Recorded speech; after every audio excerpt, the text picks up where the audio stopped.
Transição é um ato protocolar, com bons propósitos, sim, mas não encerra o principal deles, o principal propósito de sua criação, que é o de evitar uma paralisação na administração municipal quando sai um prefeito e entra o outro, mesmo que essa paralisação seja por um curto espaço de tempo. A paralisação de alguns serviços é inevitável e imprescindível para qualquer administrador responsável. Os informes recebidos pela equipe do prefeito que assumirá o cargo, por mais amplos que sejam, ainda assim são insuficientes para o novo gestor responsável. Todo administrador consciente de suas responsabilidades diminui o ritmo da administração por pelo menos os 6 primeiros meses do governo. Assim, a população, mesmo ansiosa, não deve cobrar do novo governo de imediato todas as promessas feitas na campanha eleitoral. O deputado Evandro Leitão, por 4 anos presidente da Assembleia Legislativa cearense, sentirá uma enorme diferença na gestão dos recursos públicos. Os da Assembleia Legislativa são fartos. A Assembleia tem R$ 1 bilhão de orçamento para este ano, aproximadamente R$ 1 bilhão de orçamento para este ano que está chegando ao fim. E a mesma importância para o próximo ano. O orçamento da Assembleia, os recursos da Assembleia, são calculados com base num percentual da arrecadação do Estado. Por isso é que dizemos que são fartos. Na Assembleia, com R$ 1 bilhão por ano, bem diferente da Prefeitura, que terá aproximadamente 15 bilhões no orçamento de 2025. No 1 bilhão da Assembleia, pode sobrar dinheiro do orçamento, se bem gerido forem esses recursos. E se a Assembleia ficar no seu quadrado, no espaço dela, que é de legislar e fiscalizar. Se ela ficar neste espaço, o dinheiro é suficiente e ainda dá para sobrar alguma coisa. Já em relação à prefeitura, a situação é muito diferente. São vários os serviços que a prefeitura precisa oferecer aos mais de 2 milhões de fortalezenses. Os deputados não reclamam do gestor da casa como os munícipes reclamam e continuarão reclamando do prefeito. Essa diferença entre os dois poderes, o legislativo estadual e o executivo municipal da capital, essa diferença é imensurável. Será, então, o grande desafio do próximo prefeito. Falando em transição, como nós temos chamado já neste primeiro bloco de notícias da manhã, hoje ao meio-dia, na nossa entrevista é com o doutor Cristiano Góes. Ele é da comissão do Tribunal de Contas do Estado do Ceará, que está administrando essa transição nos 184 municípios cearenses.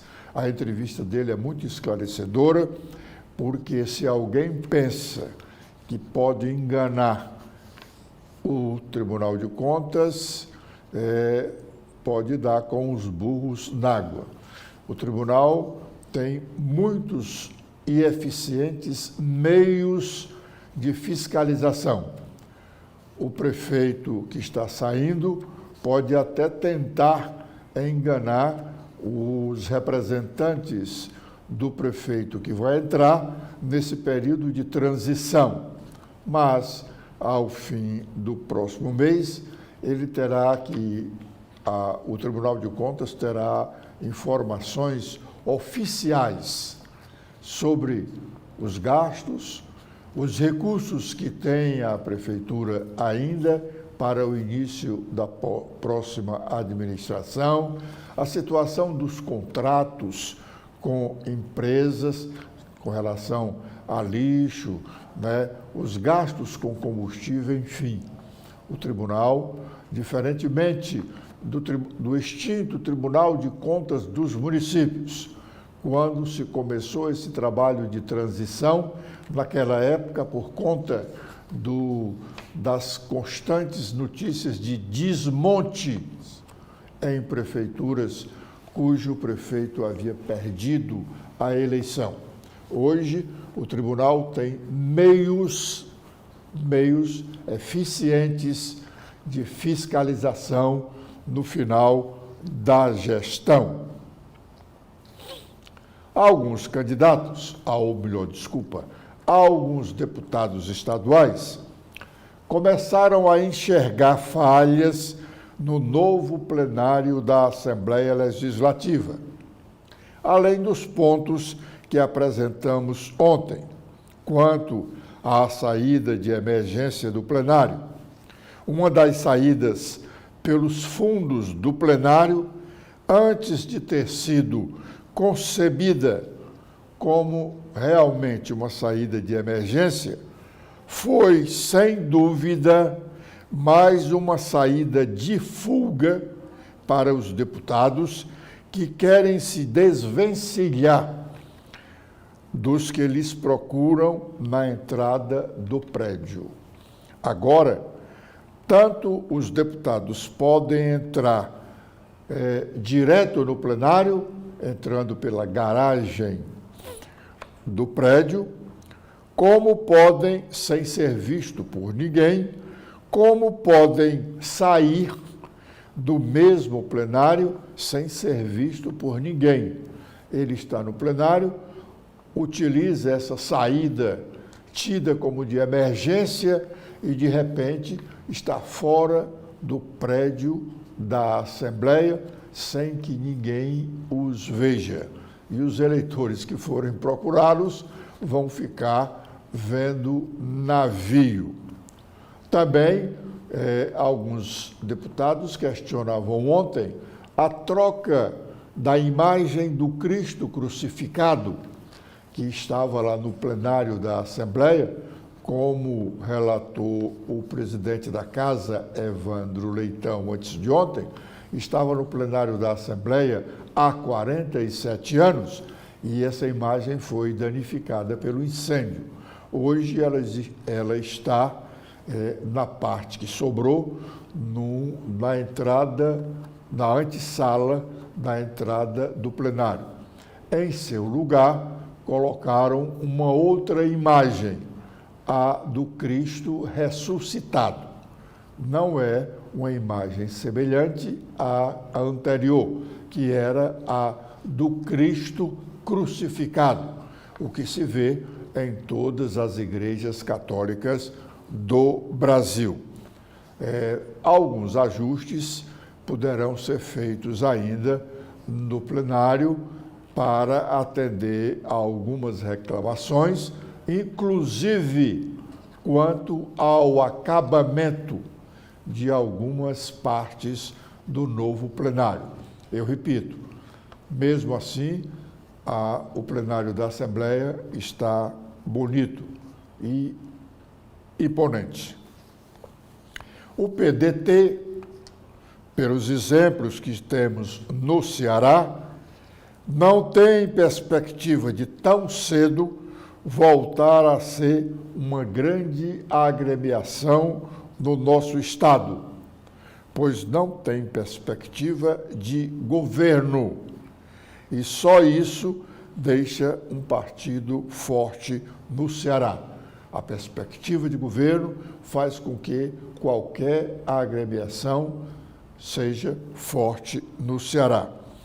O principal exemplo dessa realidade é o PSDB, que durante alguns anos foi a maior legenda no estado do Ceará, nos governos do senador, ex-governador e ex-senador Tasso Gereissati, seguidos pelos governos de Ciro Gomes e de Lúcio Alcântara. Depois desses governos, o partido ficou pequeno, muito pequeno realmente, e sem perspectivas, boas perspectivas de futuro. Quanto à permanência de algumas das lideranças políticas cearenses no PDT, isso só o tempo e a situação nacional da agremiação vão dizer. Ciro Gomes não tem por que sair do partido agora. Também não tem nenhum estímulo para ficar falando sobre o crescimento da agremiação. Mas isso pode mudar se o PDT deixar o governo e for ser um partido de oposição.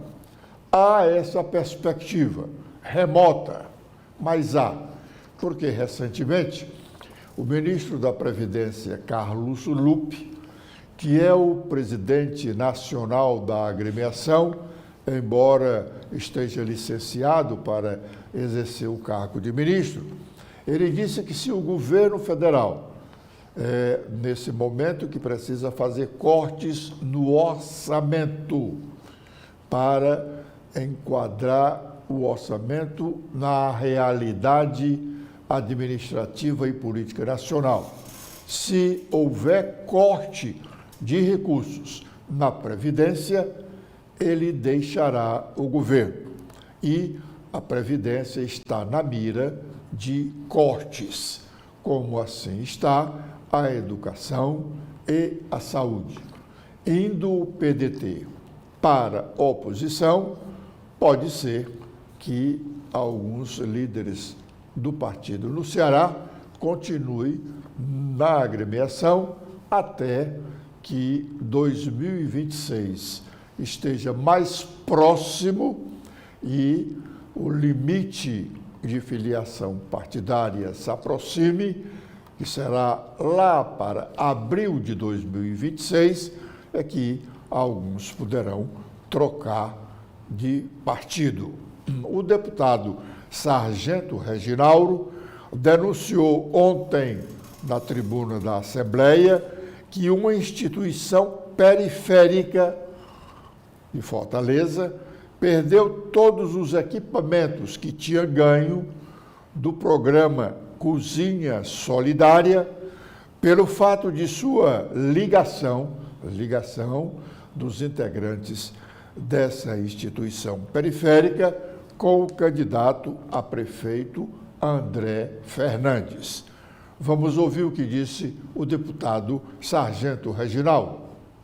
Diniz, líder do PT, participou de um debate no jornal O Povo, no Povo CBN, com o nosso presidente do União Brasil, o deputado Capitão Wagner. O deputado Capitão Wagner levou para esse debate uma denúncia de que uma associação aqui no Álvaro Wayne, que recebeu as tais cozinhas comunitárias, que é o grande projeto do combate à fome do PT, simplesmente teve os itens que recebeu da cozinha comunitária confiscados de volta. tomaram. E por quê? A presidente dessa associação declarou apoio ao candidato André Fernandes e não a Evandro Leitão. Aí o capitão Wagner falou isso no debate e o deputado Assis Diniz disse que era impossível de um tipo de coisa desse acontecer. Ontem o capitão Wagner foi lá na associação verificar em loco todos os utensílios doados pela cozinha solidária do Partido dos Trabalhadores, foi tomado dessa associação que atende a 150 famílias. 150 famílias. Justifica-se? É esse o tipo de governo que nós queremos? Que, segundo eles, governam para todos? Que estão preocupados realmente de acabar com a fome? Ou é acabar com a fome de quem votou em mim? É isso que vai acontecer aqui no estado do Ceará? Para você ter, de fato, a atenção do governo, você precisa se render a votar neles? E hoje eu recebi a confirmação da associação, porque ontem ainda quiseram alegar os coordenadores lá do projeto, de que a senhora teria assinado voluntariamente para devolver esses utensílios, e ela nega. Ela devolveu, assinou o termo de responsabilidade para dizer que estava entregando e não estava mais em sua propriedade. Esse é o Partido dos Trabalhadores, que aqui no Ceará persegue qualquer um que tente fazer oposição a eles, a esse regime, a esse monopólio criado pelo ministro da Educação, ex-governador do Estado, Camilo Santana.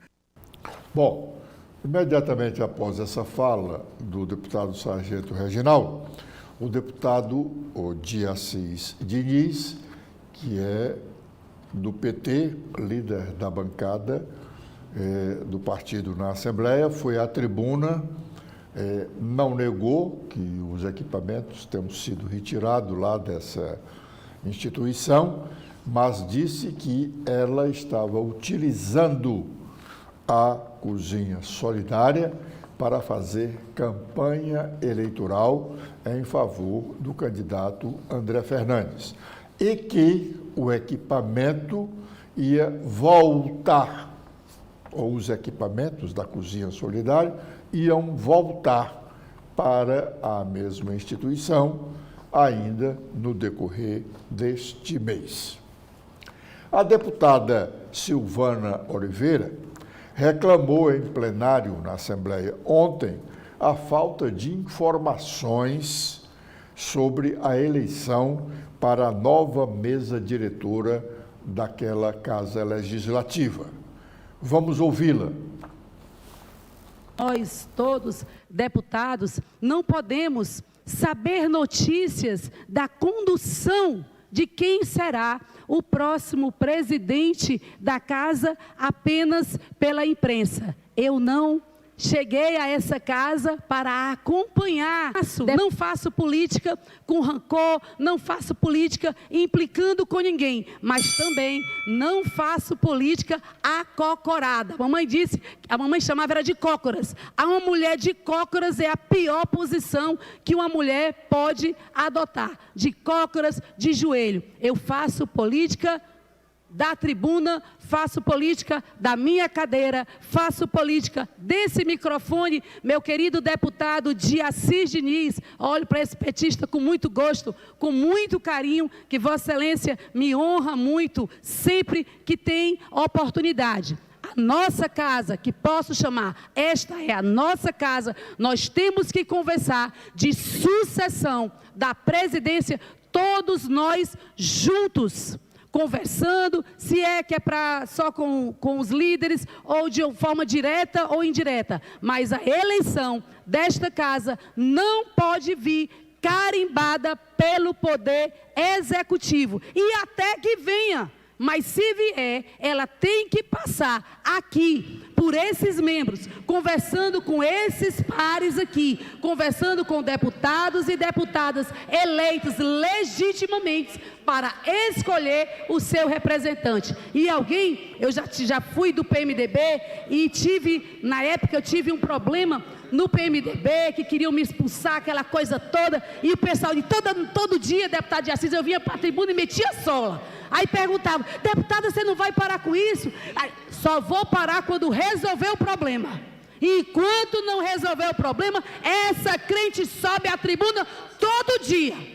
Estou até rouquinha aqui, mas isso passa, essa rouquidão aqui não quer dizer nada, eu tomo aqui 2 lisador e passa. Mas subirei à tribuna desta casa, enquanto esta casa não conversar de eleição de mesa, deputado Lucenildo, que estive ali concorrendo junto com Vossa Excelência no Maracanã, e sabe como é que é trabalhar comigo. Enquanto não chamarem esta oposição, esta líder do PL, para conversar sobre sucessão da mesa, pode... Eu digo até, quando vinham aqui pessoas da galeria, deputada Lia, dizer coisa comigo, sua fascista, sua essa, sua aquela outra, eu dizia, olhe, eu continuarei falando e se você estiver incomodado, compre 2 tapa-ouvido para não me escutar.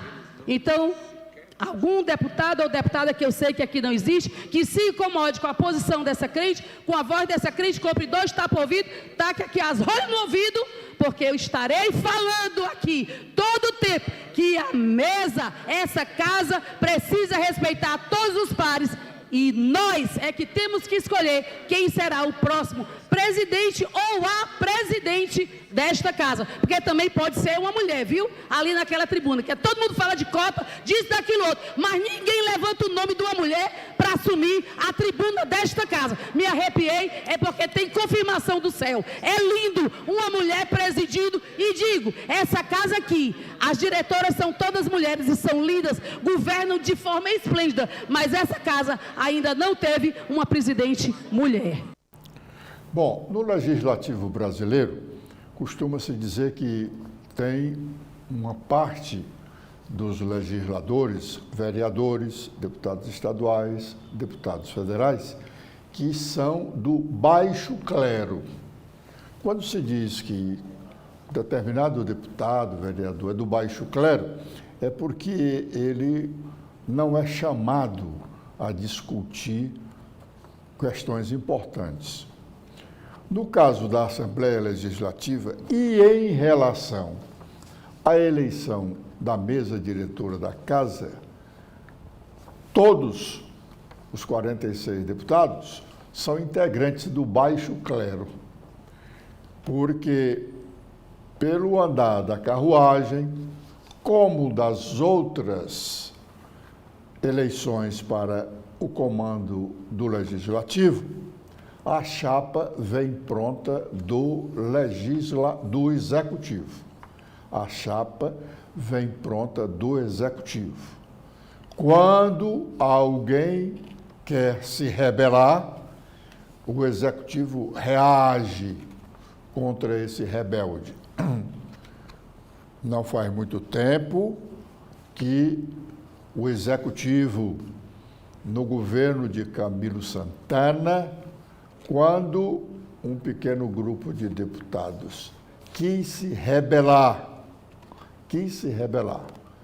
contra a chapa que seria eleita para dirigir a Assembleia naquela época, que fez o governador, chamou a maioria e disse, olha, como tem gente de fora, no caso era o presidente do Tribunal de Contas dos Municípios, Domingos Aguiar Filho.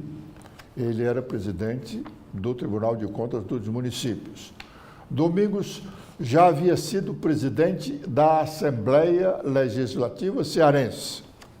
E Domingos tinha um bom apoio de prefeitos dos municípios cearenses, resolveu ajudar o seu parente, deputado Sérgio Aguiar, que era candidato a presidente da Assembleia, mas não era o candidato do governador, porque o candidato do governador era o deputado Zezinho Albuquerque.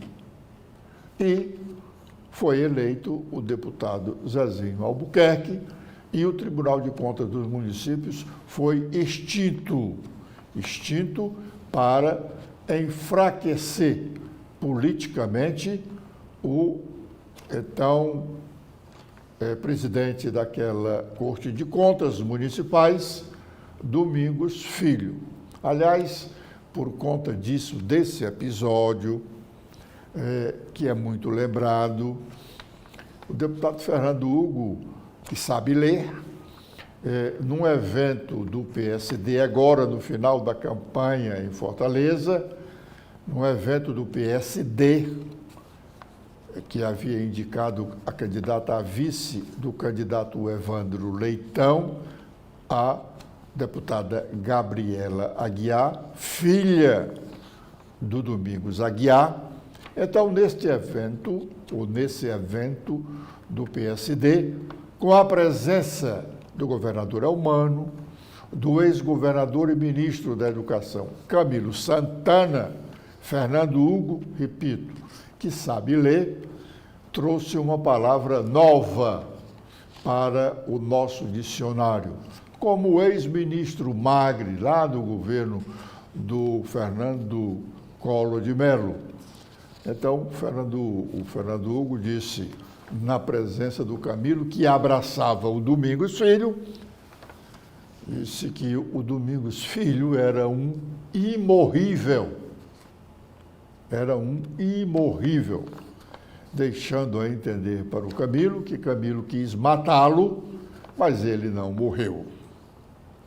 A propósito de Camilo, o Noticiário Nacional, sobretudo na Folha de São Paulo, ou melhor, na Folha de São Paulo e no UOL, tem mantido uma série de informações, agora com subsídio do Tribunal de Contas da União, informações que não são boas política e administrativamente para o ministro da Educação, Camilo Santana.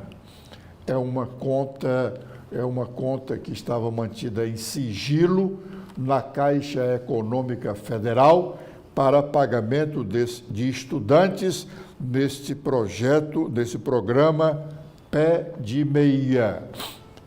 O Tribunal de Contas recebeu denúncias dessa conta lá escondida, foi atrás e agora pede explicações oficiais do ministro da Educação, da própria Caixa Econômica, do ministro da Fazenda. Isso pode ser um complicador para este momento da gestão de Camilo no Ministério da Educação. Aliás, esse programa Pé de Meia, que remunera estudantes para ingressarem na universidade, é reclamado por algumas pessoas que entendem que, no momento, o governo poderia, sim, remunerar estudantes para facilitar a permanência deles nas escolas, mas estudantes do ensino profissionalizante. Hoje, dizem alguns, o Brasil não está precisando tanto de doutores, mas de profissionais realmente capacitados, porque algumas empresas dizem que tem vagas, mas não existe na praça trabalhador capacitado. Com esta observação, nós estamos encerrando a nossa participação de hoje neste primeiro bloco de notícias da manhã.